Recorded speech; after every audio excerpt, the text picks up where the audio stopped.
Hello students, पिछले वाले lecture में हमने पढ़ा था कि जब हम कंडक्टर्स को आपस में कनेक्ट करते हैं तो चार्ज का डिस्ट्रीब्यूशन होता है, रिडिस्ट्रीब्यूशन होता है चार्ज का।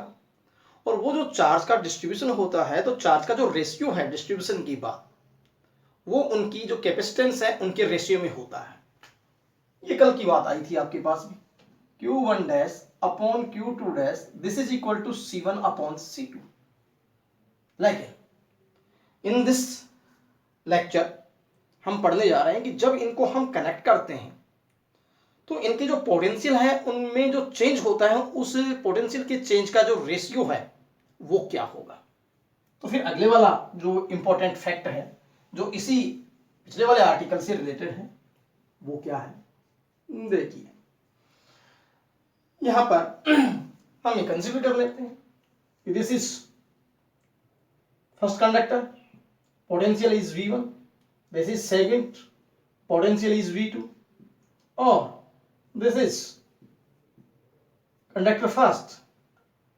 After connecting the conductors, potential V and potential V. So potential V1 जो है वो पहले है लेकिन बाद में पोटेंशियल कितना हो गया V। ये V2 जो है इसका बाद वाला कितना हो गया V। तो फिर मैं ये कहूं कि यहाँ एक कंडीशन हम ये ले लें कि V1 ग्रेटर देन V2, तो फिर पहले वाले कंडक्टर का पोटेंशियल कुछ डिक्रीज हो जाएगा।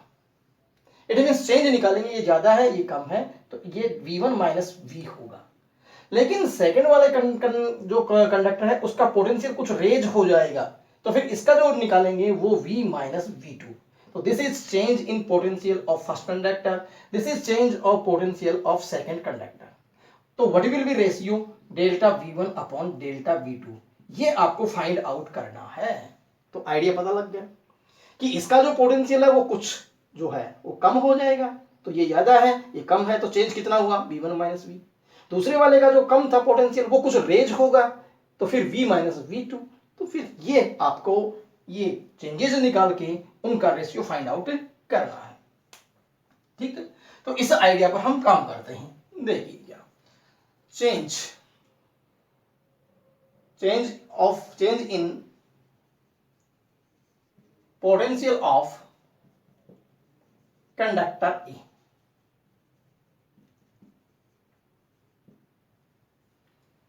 delta V1 equal V1 minus V। Now what is V? V is common potential, so delta V1 equal V1 minus V, common potential, formula of common potential C1 V1 plus C2 V2 divide by C1 plus C2। Clear, delta V1 equal कितना हो गया LCM C1 plus C2, then C1 V1 plus C2 V1 minus C1 V1 minus C2 V2। तो ये LCM लेकर के हमने इसको adjust कर दिया। क्या हुआ, this is cancel out, result यहां पर है C2 कॉमन, तो delta V1 this is equal to C2 into V1 minus V2 upon C1 plus C2। देखिए जब यहां आप C2 कॉमन लेंगे तो V1 माइनस V2 अपॉन में C1 plus C2, this is first equation. और ये क्या आ गया कि जब हम इनको कनेक्ट करते हैं तो कनेक्ट करने के बाद में पोटेंशियल में चेंज कितना होता है किस कंडक्टर का, कंडक्टर ए का, वो इस तरीके से हम फाइंड आउट कर सकते हैं। तो फिर in similar way change in potential of conductor b, b का पोटेंशियल कितना चेंज होता है तो उसको मैं नेक्स्ट में यहां करने जा रहा हूं। देखिए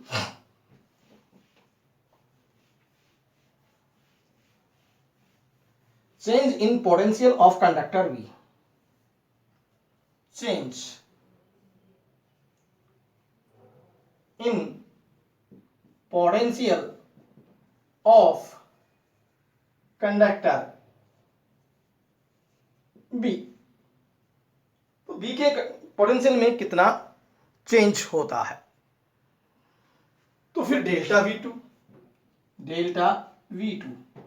this is equal to V minus V2, but this is common potential, तो delta V2 equal C1 V1 plus C2V2 divide by C1 plus C2 minus V2 upon 1। तो delta V2 LCM C1 plus C2 then C1V1 plus C2V2 minus multiply कीजिए C1V2 minus C2V2 और C2V2 is cancel out. LCM common C1 delta V2 equal C1 is common then V1 minus V2 और divide by C1 plus C2। This is equation second, but 1 second delta V1 upon V2 delta V2 equal, तो what is value of delta V1? तो C2 into V1 minus V2 upon C1 plus C2, ठीक है। Upon delta V2 करोगे तो C1 plus C2 कहां चला जाएगा? ऊपर, C1 plus C2 divide by C1 V1 minus V2, ये आ गया नीचे, ठीक। तो delta V1 upon delta V2 change in ratio निकाल रहे हो पोटेंशियल में, तो इस तरीके से लिख सकते हो। क्या कैंसिल होगा? C1 plus C2 cancel out और V1 माइनस V2 भी कैंसिल आउट। तो delta V1 upon delta V2 की जो वैल्यू हमारे पास रह गई वो कितनी रह गई? यहां लिखता हूं, delta V1 upon delta V2 की जो वैल्यू रही वो C2 अपॉन में C1 रही, ठीक है। यहां से ये चीज हम ऐसे लिख सकते हैं।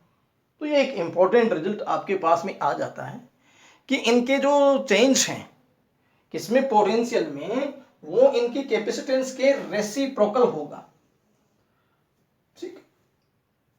तो ये रेसिप्रोकल रेशियो हो गया डेल्टा V1 के करस्पॉन्डिंग C1, तो ये रेसिप्रोकल है डेल्टा V2 करस्पॉन्डिंग C2। लेकिन जो चार्ज का रेशियो था वो इनकी कैपेसिटेंस के रेशियो में था C1 अपॉन C2। लेकिन चेंज इन पोटेंशियल का जो रेशियो है वो इनमें जो है वो इनवर्स रेशियो के अंदर चला जाता है। तो इस तरीके से आप जो है इसको नोट कर सकते हैं। ये हमारे पास में हो गया जो है change of potentials of conductor. Now next article पे आते हैं, जो कि लास्ट आर्टिकल होगा इस चैप्टर का, एनर्जी लॉस। तो क्या है लास्ट आर्टिकल? देखिए,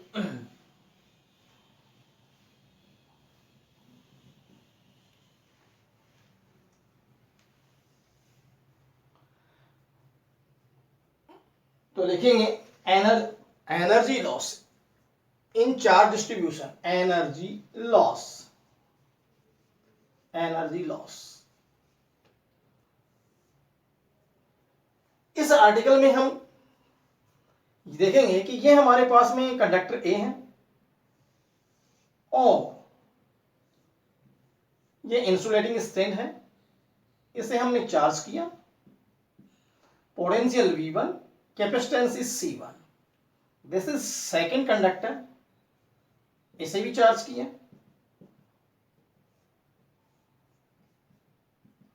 और कैपेसिटेंस C2 और potential V2।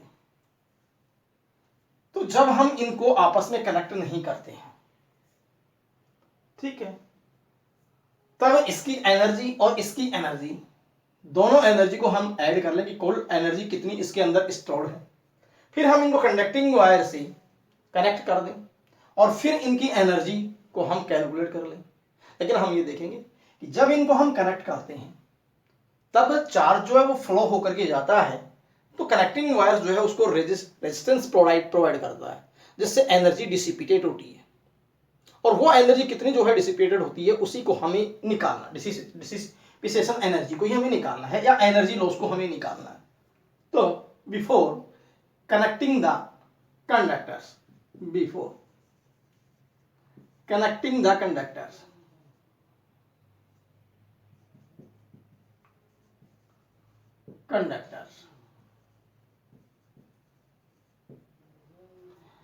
Energy stored in conductor A, energy stored in conductor A, क्या लिखें, U1 1/2 C1 V1 square, this is first. Energy stored in conductor B, U2 equal 1/2 C2V2 square, this is second। total energy this is equal U1 plus U2, this is third। now by using first and third, तो what is result? तो फिर यहां आपके पास में जो result आएगा वो रिजल्ट आएगा U equal 1/2 C1V1 square plus 1/2 C2V2 square, this is equation 4। ठीक, लेकिन आफ्टर कनेक्टिंग द कंडक्टर्स, तो फिर ये एनर्जी तो कौन सी आ गई, ये एनर्जी वो आ गई जब हमने उनको कनेक्ट नहीं किया था, तब दोनों जो चार्ज कंडक्टर थे उनके अंदर कितनी एनर्जी स्टोर्ड थी। ठीक है, तो फिर नेक्स्ट हम लेते हैं कि इन कंडक्टर्स को हम कनेक्ट कर दें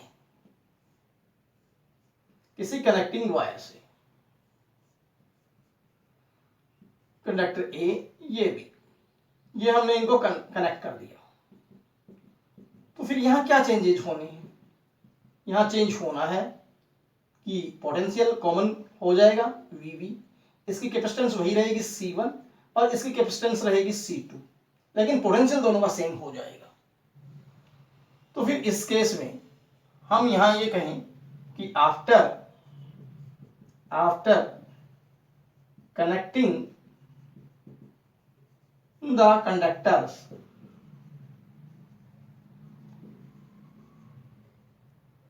energy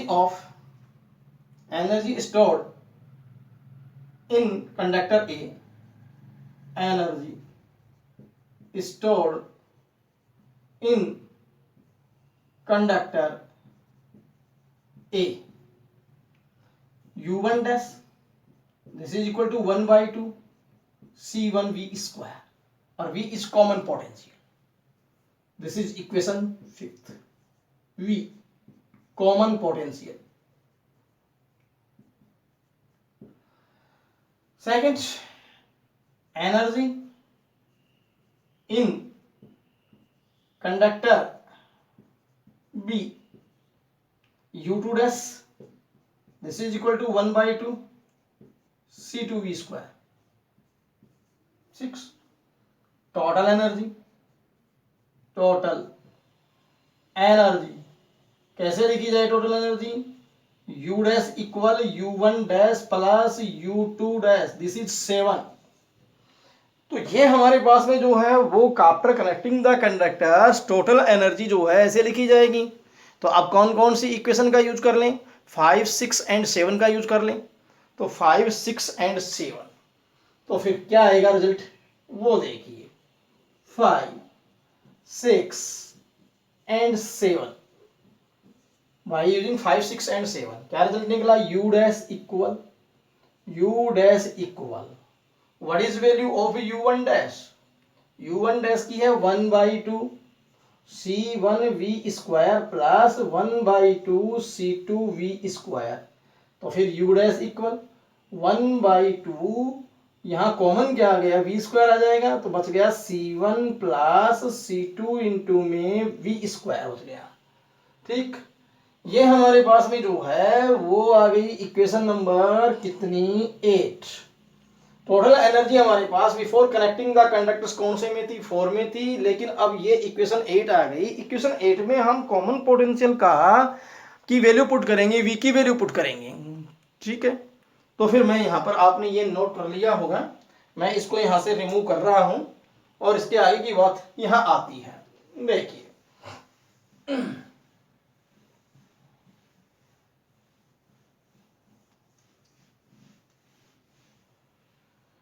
तो फिर but V equal C1V1 plus C2V2 बटे में अपॉन में C1 plus C2, this is equation 9. तो by using 8 and 9, by using equation 8 and 9, then result will be U dash equal 1/2 C1 plus C2, V square की value put करेंगे C1V1 plus C2V2 का whole square upon में C1 plus C2 का भी whole square. ये हमने किसकी value put कर दी? V की, ये वाली. यहां C1 प्लस C2 कैंसिल हो जाएगा तो U डैश इक्वल रह जाएगा 1/2 C1V1 प्लस C2V2 का होल स्क्वायर और अपॉन में C1 plus C2. This is equation 10. ये आ गई आपके पास energy after connecting the conductors. ये कब थी? Energy before the conducting the conductors, before connecting the conductors. लेकिन ये एनर्जी ज्यादा है और ये एनर्जी कम हो गई, तो यहां लिख सकते हैं बट U ग्रेटर देन किससे थी? U dash, then energy loss, then energy loss. कैसे फाइंड आउट करेंगे? डेल्टा U इक्वल U में से U डैश सब्ट्रैक्ट करेंगे. This is equation 11. तो एनर्जी लॉस निकालना है तो आप U में से U डैश को सब्ट्रैक्ट कीजिए. तो फिर U कौन सी में है? 4 में, और U डैश कौन सी में है? 10 में. तो कौन कौन सी का यूज करेंगे? 4, 10 and 11. Delta U equal U 1/2 C1V1 square plus 1/2 C2V2 square minus, ये वैल्यू तो मैंने इसकी पुट कर दी, माइनस U डैश की value 1/2 C1V1 plus C2V2 upon C1 plus C2 का होल स्क्वायर. ये आपके पास में एनर्जी लॉस है. अब हमें इस स्टेप को सोल्व करना है तो मैथमेटिकली थोड़ा सा ये लेबोरियस होगा, तो इसको हम एक सिंपल वे में जो है वो हम सॉल्व करना चाहेंगे. तो आप यहां तक पहुंच गए होंगे, मैं उसको मिटा रहा हूं. देखिए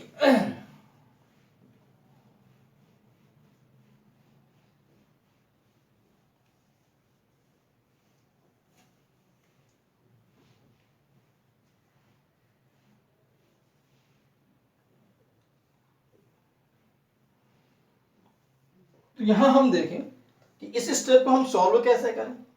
तो सॉल्व करने के लिए हम एक ट्रिक का यूज करेंगे कि इसको ध्यान रखने के लिए कि यहाँ दोनों जो कंडक्टर थे वो कंडक्टर सीरीज में जुड़े हुए थे. तो हमें पता है कि एनर्जी जो फार्मूला होता है U इक्वल 1/2 CV स्क्वायर होता है. लेकिन यहाँ U की जगह तो एनर्जी लॉस आ गया. This is delta U. Delta U equal 1/2 का 1/2 रहेगा, ये 1/2 का 1/2. लेकिन सी इन दोनों कंडक्टर को आप कनेक्ट करते हैं तो ये सीरीज में आ गया. सीरीज में इक्विवेलेंट कैपेसिटेंस जो होती है वो दोनों कैपेसिटेंस की मल्टीप्लाई अपॉन में दोनों का ऐड. तो फिर यहां मैं C की जगह लिख दूं C1 C2 upon C1 plus C2, और यहां V की जगह ये हमारे पास में एक का पोटेंशियल V1 था, दूसरे का पोटेंशियल V2 था और V1 ग्रेटर देन V2 था. तो फिर V1 माइनस V2 कर दो, V1 माइनस V2 का होल स्क्वायर का होल स्क्वायर. इसका मतलब हम इस फॉर्मूले की मदद से हम इसका सॉल्यूशन ध्यान रख सकते हैं. नहीं, ये थोड़ा सा लेबोरियस होगा इसको करना, लेकिन आप डायरेक्ट रिजल्ट पे जा सकते हैं. वो ट्रिक मैंने यहां पर बता दी कि एनर्जी का फार्मूला होता है U इक्वल 1/2 CV स्क्वायर. तो फिर मैं U की जगह तो यहाँ डेल्टा U पुट कर दूं.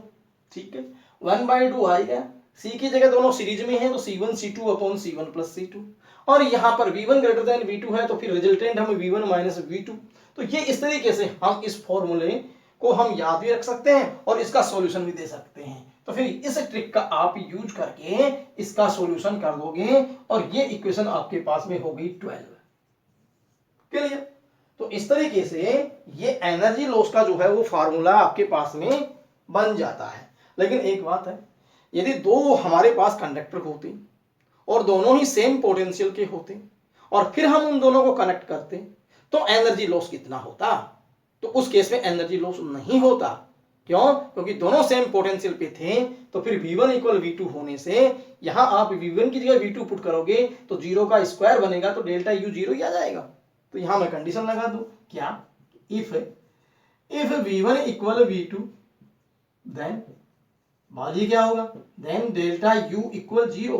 तो एनर्जी लॉस कब नहीं होगा, जब दोनों का पोटेंशियल क्या होगा, सेम, और आप उनको फिर कनेक्ट करेंगे, उस केस में एनर्जी लॉस नहीं होगा।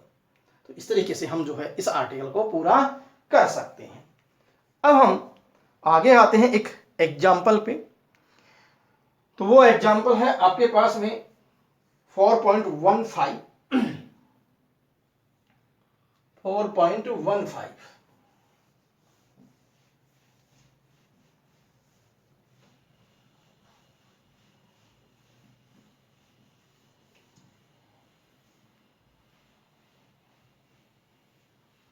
एग्जाम्पल 4.15 क्या कहता है, देखिए।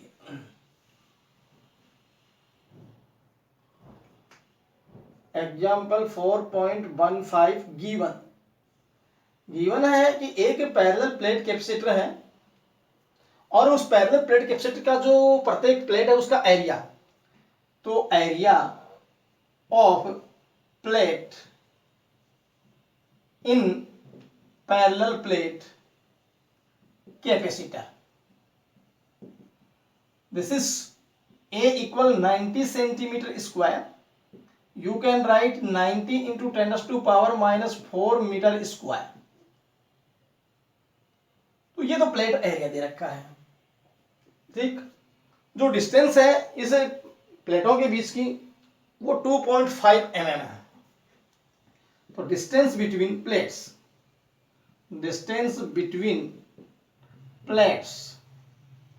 D equal 2.5 mm, this is equal to 2.5 into 10 to power minus 3 metre, ऐसा यूनिट हम रख लेंगे। अब इस पैरेलल प्लेट कैपेसिटर को हम किससे कनेक्ट करते हैं, एक 400 वोल्ट के सोर्स से कनेक्ट करते हैं। तो voltage of source this is equal to V equal 400 volt. अब इसमें पूछा गया है कि कितनी एनर्जी U जो है वो स्टोर होगी, ये आपको कैलकुलेट करना है। तो मैंने ये मैथमेटिक्स बता दी यहाँ पर, इसके अंदर कितनी एनर्जी स्टोर होगी ये आपको फाइंड आउट करना है। तो सॉल्यूशन करेंगे, बोलो क्या लिखोगे। फार्मूला होता है U इक्वल 1/2 CV स्क्वायर। आपको वोल्टेज तो दे रखी है लेकिन कैपेसिटेंस नहीं दे रखी पैरेलल प्लेट की, लेकिन हमें मालूम है कि फॉर्मूला क्या होता है। तो U इक्वल 1/2 कैपेसिटेंस और parallel plate capacitor epsilon not A upon D into V square. अब आप इस फॉर्मूले में जितने भी क्वांटिटीज हैं वो आपके पास अवेलेबल है, पुट कर दीजिए। U equal 1/2 into epsilon not 8.854 into 10 to power minus 12। Area plate का कितना दे रखा है 90 into 10 to power minus 4 into voltage कितनी दे रखी है 400 इंटू 400, और डिवाइड बाई डिस्टेंस कितनी है प्लेटों के बीच की 2.5 इंटू 10 टू पावर माइनस 3, ठीक। अब हम इसको मल्टीप्लाई करेंगे और इसकी कैलकुलेशन करेंगे, तो ये हमारे पास में जो आएगी U equal 2.54 into 10 to power minus 6 joule, ठीक है। तो यहां ये बात ध्यान देने की है कि आप इसकी कैलकुलेशन करते समय पहले 10 जो पावर हैं उनको जो है वो सॉल्व कीजिए, और उन्हें सॉल्व करने के बाद में जो है बाकी जो डिजिट रहते हैं उनकी कैलकुलेशन कीजिए। लेकिन यहाँ मेन चीज यही थी कि C डायरेक्ट नहीं दे रखा था, और C का फॉर्मूला हमें लगाना पड़ेगा, और उसके बाद में एनर्जी स्टोर हम फाइंड आउट कर सकते हैं। चलिए, तो ये आप एग्जाम्पल 4.15 नोट कर लीजिए। अब हम आते हैं एक और एग्जाम्पल पे 4.16। तो वो क्या है देखिए।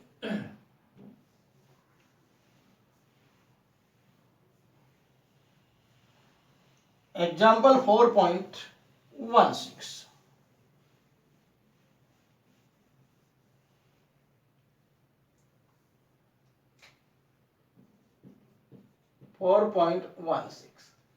इस एग्जाम्पल में क्या है कि आपको दो कैपेसिटर दे रखे हैं, ठीक है, और दोनों जो कैपेसिटर हैं उनकी दोनों की जो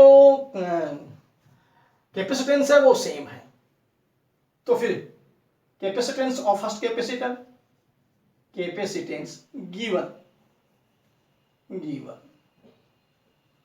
capacitance of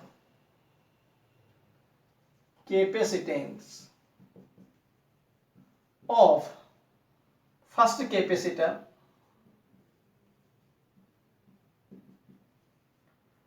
C1 equal 600 pf या C1 इक्वल 600 इंटू 10⁻⁻12 फैरेड।